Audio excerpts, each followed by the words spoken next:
Hello once again, FantasyDaddy.com viewers. It's Bo Fertig alongside James Boyer, and today we're talking fantasy baseball, the catcher position. At the top three, we've seen about the same catches we expected to see with Posey, Maurer, and Yadier Molina. Posey leading all catchers in RBIs, third in average, third in home runs. Maurer leading all catchers in hits, doubles. And Yadier Molina leading all catchers in average. He's a good MVP candidate. Who do you see, out of those top three, who do you see winning the MVP this year?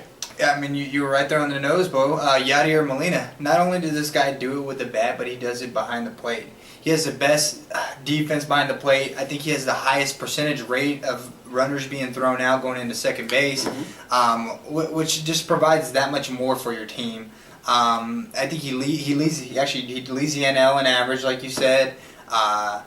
I really like him. I really like Yadier Molina out of those three. I don't think Buster Posey does it 2 years in a row. Yeah, not 2 years in a row. Joe Mauer was MVP in 2009. Those offenses, Minnesota and San Francisco, not up to par to give them those numbers to be an MVP candidate. But Molina, a team that hits .339 with runners in scoring position, an all-time record if that stays.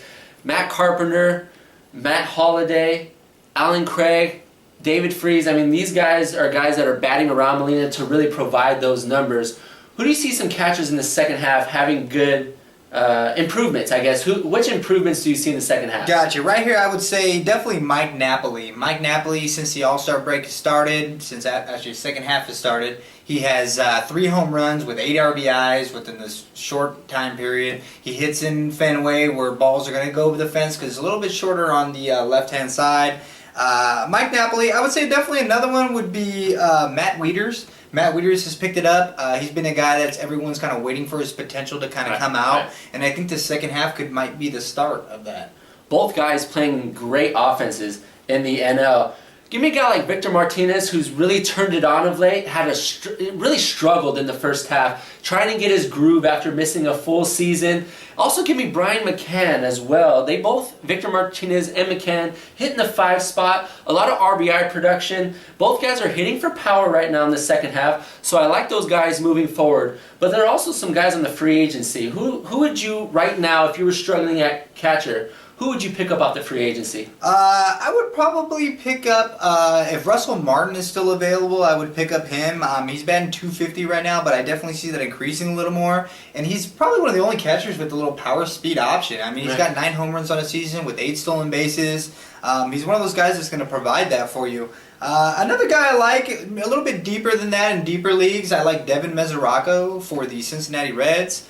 With Ryan Hannigan out on the DL for them, Mesoraco has came in the second half, has hit a couple homers, driven in some runs, and a lot of guys are waiting for him. He's got a lot of upside offensively. As far as another guy, we had mentioned Miguel Montero from Arizona. Miguel Montero is another guy. Horrible first half, looking for a great second half coming in. I also like the rookie Mike Zunino from Seattle, who has been turning on this past couple weeks or so.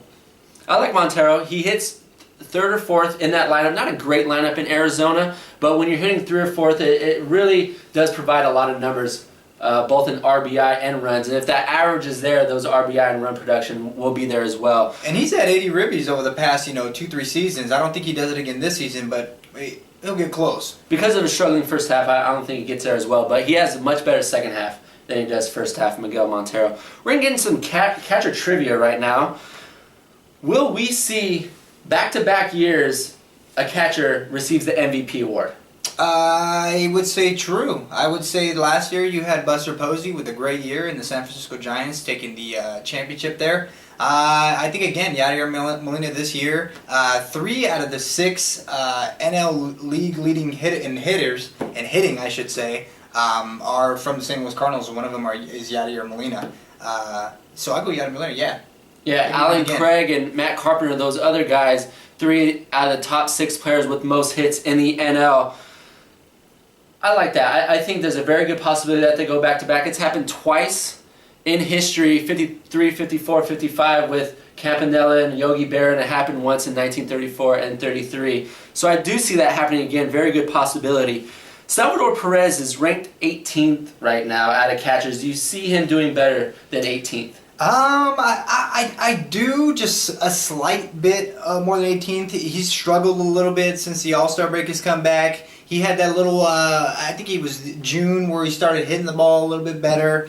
But I think a little bit higher. I like him at about a 285, 290 this season. He'll probably end up with about 10, 15 homers, driving about 75, 80 runs. Yeah, he's around his career average, around 280. His power numbers aren't there, though. Last year, in about the same amount of at-bats, 11 home runs compared to 4 this year. The power numbers aren't there. Struggled in the first half. He's batting 4 in that Kansas City lineup. Like I said earlier, when you're batting 3 or 4 as a catcher, not a lot of catchers do that in the majors, so I think he'll go higher than 18 because I think the power numbers down the road in the second half will be there. Carlos Santana is currently hitting 275. His career high is 260. Do you think he does better than 275 in the second half? I would say yeah. I think this is probably going to be a career year for him as far as average goes. The guy's got some pop. Cleveland's starting to play a little bit better now and going into the second half. They got his Drupal Cabrera back healthy. That kind of helps Santana's, his mojo. His mojo, definitely. I like Santana. I think he ends up with around 80, close to 80 runs, 80 ribbies, 20, 25 homers if he starts hitting a little bit more. Yeah. Those are top 5 catcher. That's top 5 numbers for catchers. 80, 80, 25 plus home runs. Not a lot of guys are going to be doing that at the position. And because of it, a career 253 hitter, hit 389 in April, hitting 277 in July, 11 home runs, 2012, 7 more to get 18 from last year. I think he produces in home run total as well this year. He eclipses the 18 mark. Will Aaron Sebia lead all catchers in home runs? He's currently doing that with 16. I'd say that he does, but he'll probably bat about 220.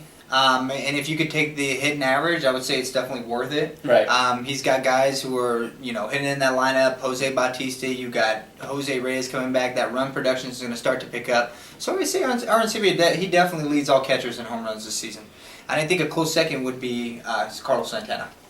Career high, 23 home runs in only 129 games 2 seasons ago. He's projected to hit 29. He leads catchers like Buck and Goddess and Posey, who we mentioned earlier. I like a close second, Willing Rosario, who's kind of taken a step back a lot because Yorvit Torrealba has taken a lot of his playing time. Rosario had 28 bombs last year. He plays in Coors, so I think that's going to be a close second. But I think Aaron Sebia playing in that Toronto stadium, along with all those other great hitting ballparks in the AL East, I think he leads all catchers in home runs. And if he reaches 30, he definitely leads them. I think around that 28, 27 mark, I think he's going to lead them. Yeah, definitely.